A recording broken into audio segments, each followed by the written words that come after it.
The text came through while I was reviewing documentation at the National Archives in Washington, D.C. My phone buzzed against the mahogany table, and I glanced down to see my brother Derek's name on the screen. Cleaned out your storage room. Sold those ugly paintings you've been hoarding. Made $8,000. You're welcome. About time someone in this family knew how to make real money. My hand stilled over my coffee cup. The paintings.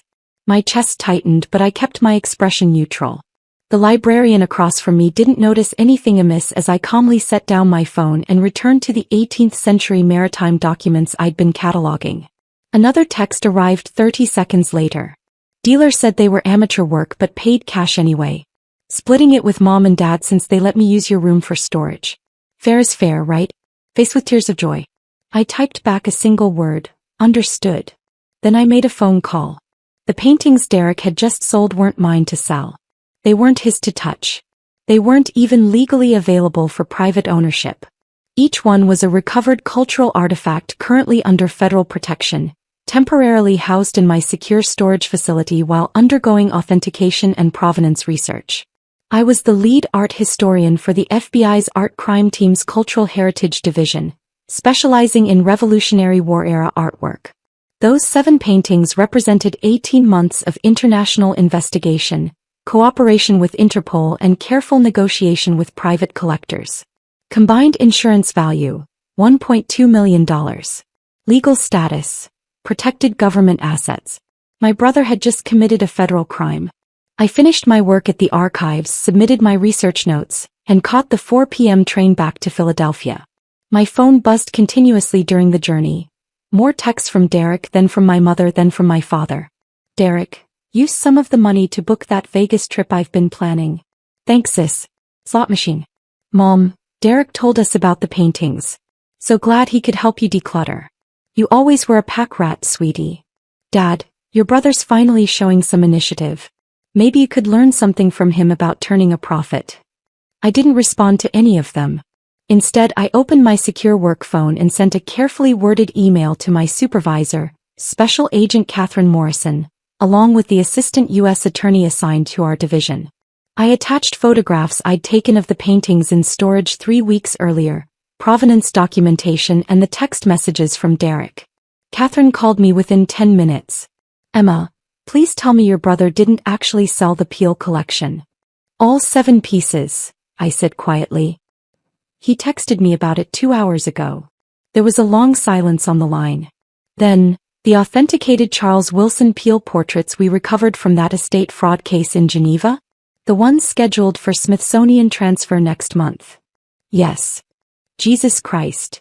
Catherine's voice shifted into professional mode. Where are you now? On the train. I'll be home in 40 minutes. Don't go to your apartment. Come straight to the field office. We need to move on this immediately. Do you know who he sold them to? He mentioned a dealer. No name yet. We'll trace it. Emma, I'm sorry, but you know what this means. I know, I said. My voice remained steady. Federal theft of government property. Art fraud. Possibly interstate transportation of stolen goods depending on where the buyer is located. Your brother's looking at serious time. I know, I repeated. My family had never understood my work. To them, I was Emma the eternal student. Emma who spent too much time with dusty old paintings. Emma who'd never had a real job, despite my PhD in art history and my position with the FBI. Derek was the successful one. He'd opened 3 cell phone repair shops in the Philadelphia suburbs, drove a BMW he couldn't quite afford, and never missed an opportunity to remind everyone that he made actual money, while I played with old pictures. My mother had stopped asking about my work years ago. It's too complicated, sweetie, she'd say whenever I tried to explain a case. My father would change the subject to Derek's latest business expansion or my younger sister's marketing career. When I'd asked Derek to avoid my storage room at the apartment, the climate-controlled space where I occasionally kept work materials that didn't require vault-level security, he'd laughed. What, afraid I'll steal your precious doodles? Apparently yes. The FBI field office in Philadelphia was bustling with activity when I arrived. Catherine met me in the lobby, her expression grim. She was a striking woman in her 50s, with steel gray hair and the kind of presence that made people instinctively straighten their posture. Conference room 3, she said.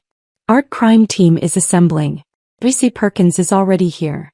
The next 2 hours were a blur of statements, documentation and strategic planning. The assistant U.S. attorney, James Perkins, was a sharp-eyed man in his 40s who'd prosecuted several high-profile art theft cases. The paintings were in your apartment? He asked, reviewing my written statement. In a secure storage room. Climate-controlled, locked, with documented chain of custody. My brother had a key to the apartment for emergencies but explicit instructions never to enter that room. Do you have those instructions in writing? Text messages. Emails. I'll provide everything. Perkins nodded. The moment he sold federal property, he committed a felony. If he transported the paintings across state lines or the buyer did, we can add more charges. The dollar value puts this in serious territory. We're talking potential prison time of 5 to 10 years. I felt nothing. No satisfaction, no guilt. Just the cold weight of inevitability. We need to locate the paintings, Catherine said. Emma, look at your brother's texts again. Anything that might identify the buyer. I scrolled through Derek's messages. He said dealer. He used the term cash. That suggests a gallery or a private dealer who handles estate sales. In Philadelphia? Most likely. Derek wouldn't drive far for this. He thinks he's being clever, but he's lazy. One of the junior agents, Marcus Chin, spoke up from his laptop. I'm running searches on recent cash art transactions in the Philadelphia area. Cross-referencing with dealers known to handle American colonial artwork. His fingers flew across the keyboard.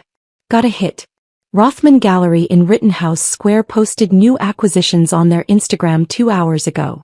Quote, exciting new collection of 18th century portraits. Colonial American art enthusiasts, don't miss this. Catherine leaned over his shoulder. Pull up the images. My paintings filled the screen. All 7 of them, displayed in Rothman Gallery's showroom, price tags clearly visible. They were being sold as attributed to Charles Wilson Peale. A careful hedge that wouldn't survive expert authentication, but enough to justify the gallery's listed prices ranging from $45,000 to $200,000 each. That's them, I confirmed. The provenance documentation was in my files. Derek must have taken that too, or at least enough information to make the sale credible. Perkins pulled out his phone. I'm calling Judge Martinez for a warrant. We'll need to seize the paintings immediately and freeze the gallery's assets related to this transaction. What about my brother? I asked quietly. Catherine's expression softened slightly. Emma, you know we have to arrest him. He committed federal theft. We have documented evidence, including his own text messages confessing to the crime. I know. Are you going to be okay with this? I met her eyes. He stole $1.2 million in federal assets. He could have derailed an international investigation. He committed a serious crime because he thought I was too stupid to have anything valuable. I paused. Yes, I'm okay with this. The warrant came through at 8:47 p.m. By 9:15, a team of FBI agents and Philadelphia police officers had surrounded Rothman Gallery. I watched from an unmarked vehicle as they entered the building, presented the warrant to the shocked owner, and began the process of documenting and seizing the paintings. The gallery owner, a silver-haired man named Stuart Rothman, cooperated fully once he understood the situation. According to his statement, which I read later, Derek had approached him that afternoon with the paintings, a fake provenance letter I'd apparently written authenticating them as family heirlooms, and a forged bill of sale. He seemed legitimate, Rothman told the agents. He had documentation. He knew the artist's name. He said his sister was an art historian who'd authenticated them before she passed away. I'd passed away apparently. That was Derek's story. I was dead and he was liquidating my estate. The audacity would have been impressive if it weren't so infuriating. By 10:30 p.m., all 7 paintings were secured and en route to the FBI's evidence facility. Rothman was cooperating with the investigation. He'd been defrauded too, after all, and was desperate to avoid being charged as an accomplice. He provided copies of all documentation Derek had given him, including my forged signature on multiple documents. That's document forgery, Perkins noted. Add it to the list. Catherine turned to me. We're moving on your brother tonight. Do you want to be there? I considered. No. But I want to be available when he inevitably calls me asking for help. He's going to blame you. I know. The arrest team left the field office at 11 p.m. I went home to my apartment, the one Derek had invaded, the one where he'd stolen federal property worth more than $1 million, and waited. The call came at 11:47 p.m. Emma. Derek's voice was panicked, shrill. Emma, the FBI is here. They're saying I stole paintings. They're arresting me. You need to tell them this is a mistake. I sat on my couch, looking at the empty storage room where 7 irreplaceable artifacts had been carefully preserved until my brother decided they were junk. Derek, I said calmly.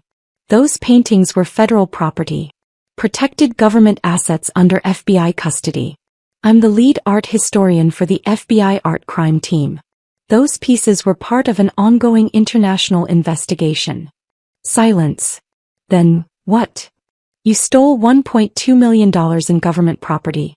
You forged federal documents. You committed art fraud. You're being charged with multiple felonies. You're FBI? His voice cracked. Since when? 7 years, Derek. I've been with the art crime team for 7 years. But you never said, Mom and Dad said you worked with paintings. I do work with paintings. I investigate stolen cultural artifacts and build federal cases against art criminals. I paused. People like you. Emma, you have to fix this. Tell them it was a mistake. I didn't know. You received explicit instructions never to enter that storage room. I thought you were just being dramatic. I didn't think you had anything valuable. Why would you sell something if you didn't think it was valuable, Derek? Another silence. Then I heard my mother's voice in the background. Let me talk to her. The phone changed hands. My mother's voice came through, trembling with anger. Emma Louise Harrison, you tell these people to leave your brother alone right now. Mom, Derek committed federal theft. He sold some old paintings. You're overreacting. Those paintings are worth $1.2 million.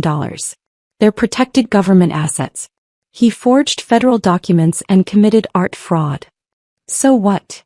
He's your brother. Family protects family. Family also respects family, I said quietly. Family doesn't steal. Family doesn't forge signatures. Family doesn't commit federal crimes. You're going to let them arrest him over some stupid paintings? Yes. My mother made a sound somewhere between a gasp and a shriek. I didn't raise you to be like this. You raised me to value honesty, respect, and the law. Derek broke all three. The phone went dead. 30 seconds later my father called. I didn't answer. He left a voicemail. Emma, your mother is hysterical. Derek is being arrested. I don't understand what's happening, but you need to fix this. He's your brother. Whatever he did, we can pay it back. Just drop the charges. I deleted the voicemail without responding. The arrest made the local news by morning. Philadelphia man arrested for theft of federal art assets, read the headline on NBC 10. The story was brief but damning. Derek Harrison, 34, had been charged with theft of government property, art fraud, forgery of federal documents, and interstate transportation of stolen goods. The paintings, described as rare 18th-century portraits valued at over $1 million, had been recovered. My phone exploded with messages. My younger sister Jessica. Emma, what the hell? Derek is in jail. Extended family members. Is this true? What's going on? Old college friends. Saw your brother's arrest. Are you okay? I responded to none of them. Instead I went to work. The FBI field office was subdued when I arrived. My colleagues knew the situation. The art crime team was small, tight-knit, and the news had spread quickly. Catherine met me at my desk. How are you holding up? Fine, I said. What's the status on the paintings? Secured in evidence. Perkins is building the case. Your brother lawyered up. Public defender named Rodriguez. Good attorney, actually. He'll advise Derek to take a plea. What's the offer? Too early to say. But given the value, the federal nature of the crime, and the forgery charges. Catherine trailed off. He's looking at significant prison time. Maybe 5 years with a plea, 10 if he goes to trial and loses. I nodded. The paintings. Provenance confirmed. Authentication completed. They'll be transferred to the Smithsonian on schedule. You saved an international investigation, Emma. If those paintings had disappeared into private collections, we might never have recovered them. Derek didn't know that. No. He thought he was stealing worthless junk from his loser sister. The accuracy of that statement made something twist in my chest, but I pushed it aside. What do you need from me? Statement refinement. Court testimony preparation. The usual. Catherine paused. Your family's going to make this difficult. I know. Difficult was an understatement. Over the next 3 days I received 147 text messages, 63 phone calls, and 12 emails from various family members. My mother's messages progressed from angry to pleading to venomous. My father's were shorter but equally hostile. Jessica tried the reasonable approach, suggesting family therapy and mediation. None of them seemed to grasp the fundamental reality. Derek had committed a serious federal crime, and I had no power to make it disappear. On day 4, my mother showed up at my apartment. I opened the door to find her standing in the hallway, dressed in black like she was attending a funeral. Her eyes were red and swollen. Can I come in? She asked. I stepped aside. She entered slowly, looking around the apartment as if seeing it for the first time. Her gaze landed on the storage room door. That's where they were? She asked quietly. Yes. Derek said they looked like amateur paintings. Old portraits that someone's grandmother might have done. They're authenticated Charles Wilson Peale portraits from 1780. Part of a collection that was stolen from a Swiss museum in 1987 and trafficked through private collectors for decades. The FBI recovered them 18 months ago. I was leading the provenance research. My mother sat down heavily on my couch. You work for the FBI? Yes. For 7 years. Yes. Why didn't you tell us? I sat across from her. I did tell you, Mom. Multiple times. You said my job was too complicated to understand. Dad changed the subject. Derek made jokes about me playing with pretty pictures. She flinched. We didn't realize. You didn't want to realize. It was easier to think I was unemployed or working some meaningless museum job than to actually listen when I explained what I do. So you let us think you were a failure? The question hit harder than I expected. I let you think whatever you wanted to think. I couldn't force you to pay attention. My mother's hands twisted in her lap. Derek's bail is $500,000. We can't afford that. I know. Can you help? I looked at her steadily. No. Emma, please. He's your brother. He stole federal property worth $1.2 million. He forged documents. He committed art fraud. If I helped him post bail, I could be charged with obstruction of justice. But you're FBI. You have connections. Which is exactly why I can't interfere. Mom, Derek committed a serious crime. There are consequences. She stood abruptly. He made a mistake. He made multiple conscious choices, all of them illegal. You're going to let your own brother go to prison. I stood too. I'm going to let the justice system work the way it's designed to work. Derek isn't going to prison because of me. He's going to prison because he committed federal crimes. My mother's face crumpled. I don't even know you anymore. You never did, I said quietly. She left without another word. The preliminary hearing was set for 2 weeks later. I attended as a witness, sitting in the federal courthouse and watching my brother shuffle in wearing an orange jumpsuit and handcuffs. He'd lost weight. His usual cockiness had evaporated, replaced by a hollow-eyed fear that might have moved me if I didn't know exactly what he'd done. His public defender, Marcus Rodriguez, was indeed good. He made a compelling argument for bail reduction, citing Derek's family ties and lack of prior criminal history. The judge was unmoved. Mr. Harrison sold federal property worth over $1 million, Judge Martinez said, her voice crisp. He forged federal documents. He demonstrated sophisticated planning and deliberate criminal intent. Bail is denied. My mother sobbed in the gallery. My father sat stone-faced. Jessica stared at me like I was a stranger. After the hearing, Asa Perkins approached me in the hallway. They'll offer a plea soon. Rodriguez knows he can't win at trial. The evidence is overwhelming. What will he get? My recommendation will be 5 years federal prison, 3 years supervised release, full restitution to the government for investigation costs, and a permanent ban from art dealing or sales. And if he refuses the plea? 10 to 15 years if convicted at trial. The judge won't be lenient with document forgery and art fraud on top of the theft charges. I nodded. Thank you. Perkins hesitated. For what it's worth, you did the right thing. Those paintings are irreplaceable pieces of American cultural heritage. If they'd been lost. I know.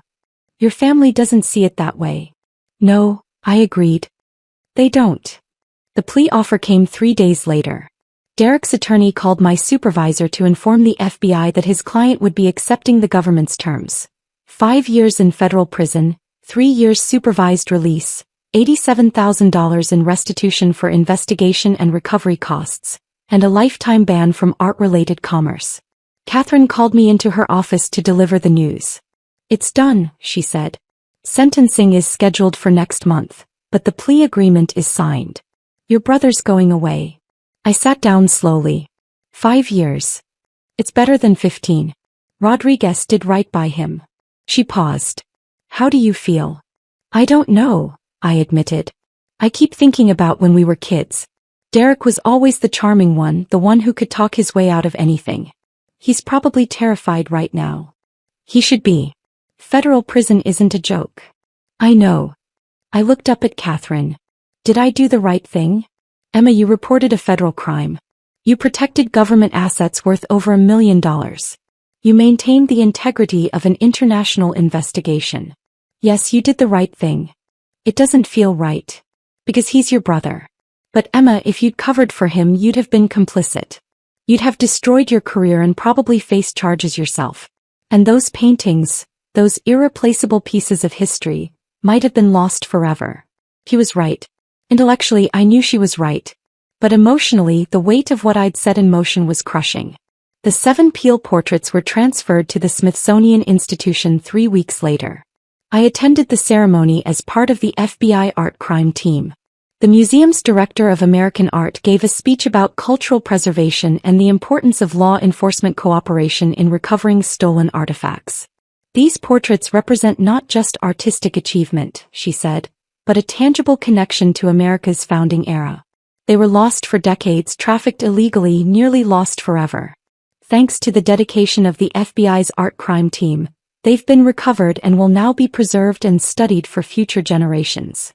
Catherine nudged me gently. That's your work she's talking about. I watched as the paintings were carefully unveiled.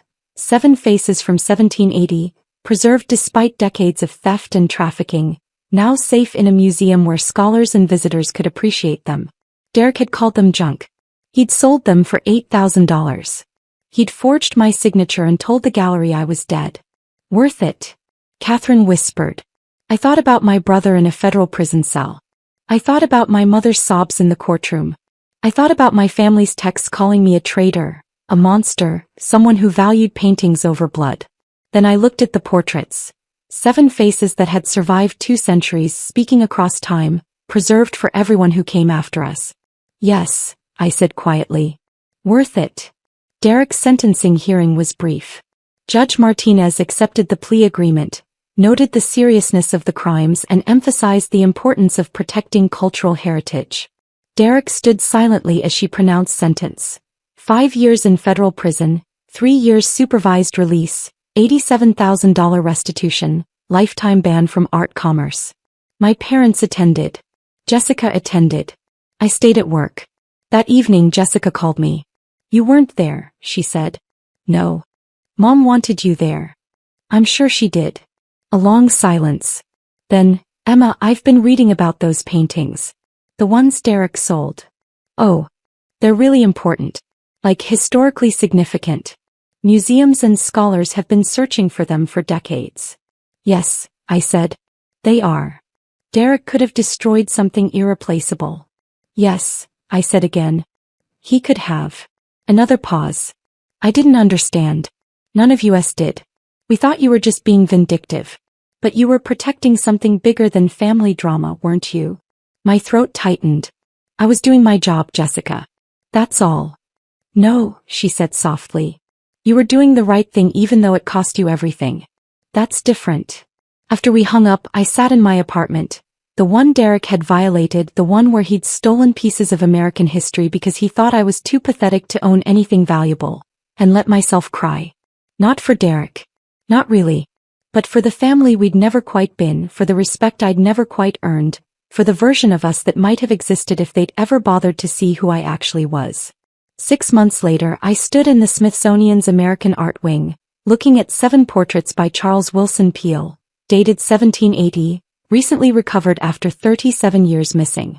The placard credited the FBI Art Crime Team's Cultural Heritage Division.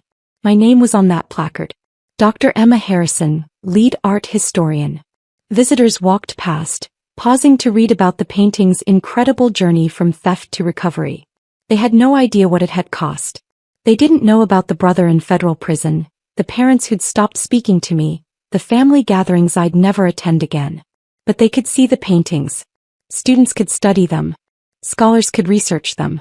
Future generations could connect with faces from 1780, preserved despite everything. Catherine found me standing there.